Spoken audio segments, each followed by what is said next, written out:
Hello, hello. This is Rod, Live Within Your Means.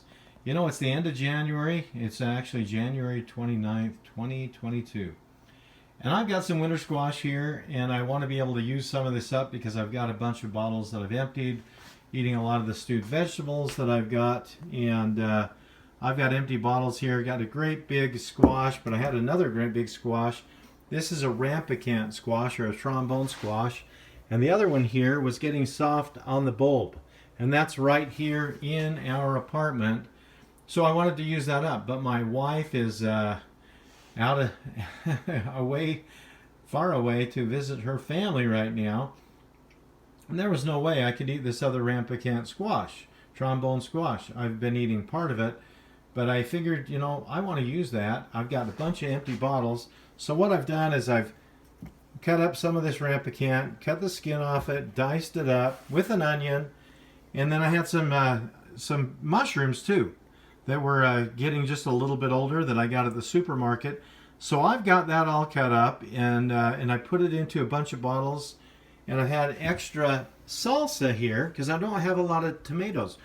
You know, this time of year, a lot of you will have some winter squash, but your tomatoes were off the vine months ago. So what I'm doing is I've got this all diced up in bottles here. And I want to bottle this, but I'd like to have a little bit of tomato in it. Well, I've got more salsa that has a lot of tomatoes and a lot of onions in it. And I find that if I put some of this tomato in here, and probably what I should do is just water this down just a little bit. That way it'll run better. And pour that in to get my tomatoes and onion in that I like in these stewed vegetables. And we'll get those in and add. This is actually salsa from last year. And as I add that to these, I'm going to add a little bit more water. Sorry to be holding the camera the way I am, but instead of having it on a tripod, but that way I can move around here. So as I add those in with a little bit of water, that'll work its way down in there, and I can get that into these bottles of vegetables so that I can rebottle these, or I should say rebottle the salsa in with this, and we're just going to get that liquid down in there. I guess I'm not too good at holding the camera with one hand and getting stuff in with the other.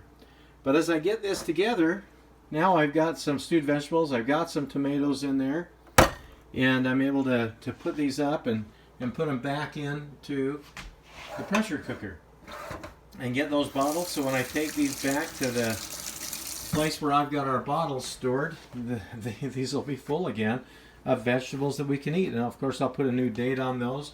So here's some, this is, I'm calling it turkey stew. This has a lot of rampicant squash and carrots and onions and tomatoes that I put up during the fall of a few months ago, 2021. And I added just a little bit of ground turkey in that. And these are some of the stewed vegetables, or stew. I don't put any sugar in it. I don't put any flour in it. I'm not really eating sugar and flour. Not that I don't like them, but the fact that I'm trying to be healthier and even lose some weight. So found a wonderful program that I'll talk about probably in another video. But you can use your winter squash, and you can even use some of the tomatoes that you've already got up to add 2 bottles of winter squash or stewed vegetables that you want to put up now.